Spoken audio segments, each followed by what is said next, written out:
आदरणीय बंधुओं, माताओं व मेरी प्यारी बहनों, राधे राधे। आपका हमारे इस YouTube चैनल पर बहुत बहुत स्वागत है। बंधुओं, आज हम इस वीडियो में चैत्र कृष्ण पक्ष की प्रतिपदा के दिन सुनी जाने वाली माँ संपदा की कथा सुनेंगे, जो कि महिलाएं संपदा का डोरा लेते समय सुनती हैं। यदि आप संपदा का डोरा लेती हो तो डोरा लेते समय इस कथा कहानी को सुने, और यदि आपके यहाँ यह डोरा नहीं लिया जाता तो भी धन वैभव को देने वाली माँ लक्ष्मी का ध्यान करते हुए संपदा की कहानी सुने, जिसे सुनने सुनाने से घर में धन लक्ष्मी बढ़ती है। कथा कहानी सुनने के बाद यदि आप हमारे चैनल पर नए हैं तो कृपया हमारे चैनल को सब्सक्राइब करें, बेल आइकन को प्रेस करें ताकि हमारी वीडियो की नोटिफिकेशन सबसे पहले आप तक पहुंचे। वीडियो को शेयर व लाइक भी जरूर करें। कथा कहानी के अनुसार एक नगर में नल राजा राज्य करता था। उसकी रानी का नाम दमयंती था।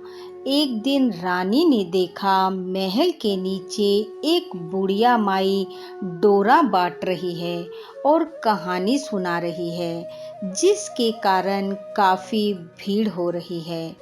रानी ने अपनी दासी को बुलाया और पूछा, नीचे इतनी भीड़ क्यों हो रही है? दासी देख कर आई और आकर रानी से बोली, एक बुढ़िया माई 16 दाने गेहूं के हाथ में लेकर संपदा की कहानी सुना रही है और कच्चे सूत का 16 तार का 16 गांठ का हल्दी से रंगा हुआ डोरा बांट रही है, जिसे अपने गले में पहनने से बहुत धन संपदा हो जाती है। दासी की बात सुनकर रानी ने भी डोरा मंगाकर अपने गले में पहन लिया। कुछ समय बाद जब राजा आया और रानी के गले में डोरा देखा तो पूछा, ये क्या है? रानी ने कहा, ये संपदा माता का डोरा है, इससे बहुत धन संपदा होती है। राजा ने कहा, अपने पास बहुत धन है, हीरे मोतियों के बीच में ये डोरा अच्छा नहीं लगता, इसलिए इसे हटा दो। जब रानी नहीं मानी तो राजा ने वह डोरा रानी के गले से तोड़कर फेंक दिया, जिससे संपदा माता राजा से नाराज हो गई और रात को राजा के स्वप्न में आई और बोली, राजा, अब मैं तुझे छोड़कर जा रही हूँ। अब तेरे ऊपर आपदा आएगी, तेरा धन कोयला हो जाएगा, तेरा सब कुछ बर्बाद हो जाएगा। सुबह जब राजा ने उठकर देखा तो उसके धन की जगह कोयलों ने ले ली है। सब वैसे ही हो गया है जैसे संपदा माता ने सपने में कहा था। राजा रानी के भूखे मरने की नौबत आ गई। राजा ने रानी से कहा, हम दूसरे देश को चलते हैं, यहाँ मैं कोई काम नहीं कर सकता क्योंकि यहाँ मुझे सभी जानते हैं। यहाँ पर हम ब्राह्मण की बेटी को छोड़ देंगे जो हमारे पीछे से घर में दिया बाती कर देगी, झाड़ू भारी निकाल देगी। ऐसा कहकर दोनों निकल पड़े। चलते चलते दोनों तालाब के किनारे पहुँचे। राजा ने कहा, रानी, भूख लगी है। राजा ने 2 तीतरों का शिकार कर रानी को ला कर दिया और कहा, मैं नहा कर आता हूँ, तू इनको भून कर रखना, फिर हम दोनों इन्हें खाएंगे। राजा स्नान कराया। राजा रानी खाने बैठे तो भुने हुए तीतर उड़ गए। बेचारे बड़े दुखी हुए। थोड़ी दूर आगे गए तो वहाँ राजा का एक खाती मित्र रहता था। उसके नगर में पहुँचे। सब खाती से कहने लगे, तेरा राजा मित्र आया है। खाती ने पूछा, कैसे भेष में आया है? सब कहने लगे, मैले भेष में आया है। खाती ने कहा, उसे मेरे पुराने घर में ठहरा दो। राजा रानी को वहां ठहरा दिया गया। वहां पर खाती के सोने के बर्छे बछेले पड़े थे, उन्हें जमीन खा गई। राजा रानी डर गए, चोरी का इल्जाम लग जाएगा। राजा बोला, रानी यहाँ से चलो। आगे गए, एक नगर में पहुँचे। वहाँ का राजा उसका मित्र था। नगर के सब लोग कहने लगे, राजा जी, आपका राजा मित्र आया है। राजा ने पूछा, किस भेष में आया है? सब ने कहा, मैले भेष में आया है। राजा ने कहा, उन्हें मेरे पुराने महल में ठहरा दो। राजा रानी को पुराने महल में ठहरा दिया गया। वहां पर खूंटी पर हार लटका हुआ था। देखते ही देखते खूंटी हार को निगल गई। राजा फिर रानी से बोला, चलो यहाँ से, नहीं तो चोरी सिर लग जाएगी। राजा रानी वहां से भी चल पड़े। सब कोई राजा को कहने लगे, आपका मित्र तो चोर निकला, हार चुरा कर ले गया। राजा ने कहा, चोर तो नहीं था, पर गरीबी के कारण ले गया होगा। उधर से राजा रानी चले तो राजा अपनी बहन के पास पहुंचा।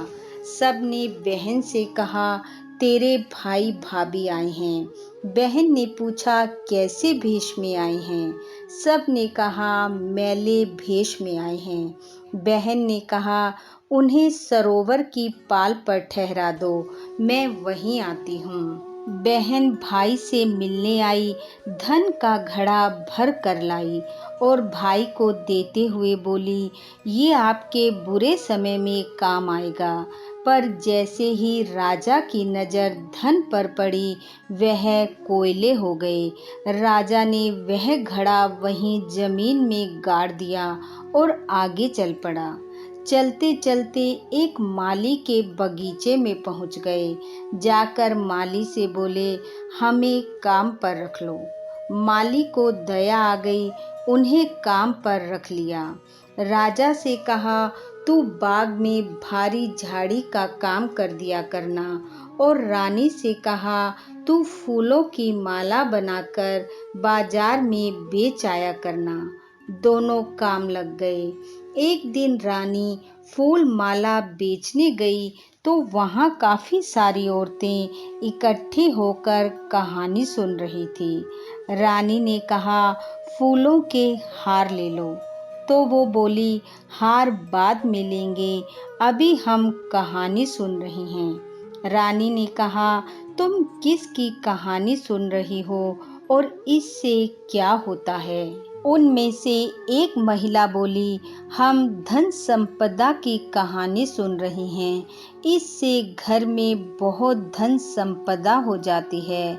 रानी को याद आ गया और वह बोली, मैंने भी संपदा माता की कहानी सुनी थी, डोरा लिया था, पर मेरे पति ने वह डोरा तोड़कर फेंक दिया, जिस कारण संपदा माता मुझसे नाराज हो गई। 12 वर्ष हो गए दर दर भटकते हुए। अगर संपदा माता हमारे वापिस आ जाए तो मैं फिर से संपदा का डोरा लूंगी, कहानी सुनूंगी। यह कहकर रानी वापिस आ गई। उसी रात को संपदा माता फिर से राजा के स्वप्न में आई और बोली, राजा, अब तेरी आपदा खत्म होगी और मैं वापिस तेरे आऊंगी। राजा ने कहा, मुझे कैसे पता चलेगा कि आप वापिस आ रही हो? माता ने कहा, हे राजा, जब सुबह तुम कुएं पर झाड़ू निकालने जाओगे तो तुम्हें जौ की छड़ी, हल्दी की गांठ और कच्चे सूत की कुकड़ी मिलेगी तो समझ जाना मैं वापस आ रही हूँ, और तब रानी से कहना वह मेरे नाम का डोरा ले कहानी सुनी, और फिर वापस अपने घर चल पड़ना। दूसरे दिन वैसा ही हुआ। रानी ने डोरा लिया। उसी दिन राजा ने माली से कहा, हमारे 12 वर्ष पूरे हो गए हैं, अब हम अपने घर वापस जाएंगे। माली को कुछ धन दे राजा अपनी बहन के पास पहुंचा। सबने बहन से कहा, तेरा भाई आया है। उसने पूछा, कैसे वेश में आया है? सब बोले, खूब धन दौलत लेकर आया है, गाजे बाजे से आया है। बहन ने कहा, मेरे महल में ले आओ। पर राजा वहीं सरोवर के किनारे उतरा जहां पहले उतरा था। बहन मिलने आई। राजा ने वहां धन का वह घड़ा दबाया था, उस जगह से उसे निकाला तो देखा हीरे मोती जगमगा रहे हैं। राजा ने वह धन का घड़ा और बहुत सारा धन अपनी बहन को दिया और आगे चल पड़ा। फिर वह अपने राजा मित्र के पास पहुंचा। सबने राजा से कहा, आपका वही मित्र आया है जो हार ले गया था। राजा ने कहा, उसे मेरे नए महल में ले आओ। पर राजा रानी वहीं पहले वाले पुराने महल में गए। राजा मिलने आया। राजा ने देखा खूंटी पर हार वापस टंगा हुआ है। राजा ने कहा, मित्र, हमारे दिन बुरे थे इसलिए खूंटी हार निकल गई थी। अब अच्छे दिन आए तो हार वापस आ गया। अपना हार संभालो और हम पर जो कलंक लगा था उससे हमें मुक्ति दो। फिर राजा रानी अपने खाती मित्र के पास पहुँचे। वहाँ भी वह खाती के पुराने घर में उतरे और जो बरछी बछेला जमीन खा गई थी वापस आ गए। अपने खाती मित्र को उसकी चीजें संभला आगे चले। तालाब पर पहुँचे तो देखा जो तीतर मरने के बाद भी उड़ गए थे वे वहाँ पर भुने हुए पड़े हैं। फिर वे दोनों अपने महल पहुँचे। वहाँ जाकर देखा तो सब कुछ पहले जैसा हो गया है। जो धन कोयला हो चुका था वापिस धन संपदा का ढेर लग गया है। राजा रानी बहुत प्रसन्न हुए। जिस ब्राह्मण की बेटी को वह घर पर छोड़ कर गए थे उसे अपनी बेटी बना धूमधाम से उसका विवाह किया। राजा रानी के धन का ढेर लग गया। दोनों बहुत प्रसन्न हुए। धूमधाम से संपदा माता का उज्जमन किया। हे संपदा माता, जैसी मुसीबत जैसा भीखा राजा रानी को पहले दिया वैसा किसी को मत देना। जैसे धन दौलत दी वैसी सबको देना। इस कथा कहानी को सुनने वाले सुनाने वाले सबके घर धन संपदा सुख शांति से भरना। इन्हीं शुभकामनाओं के साथ आप सबका बहुत बहुत धन्यवाद। राधे राधे।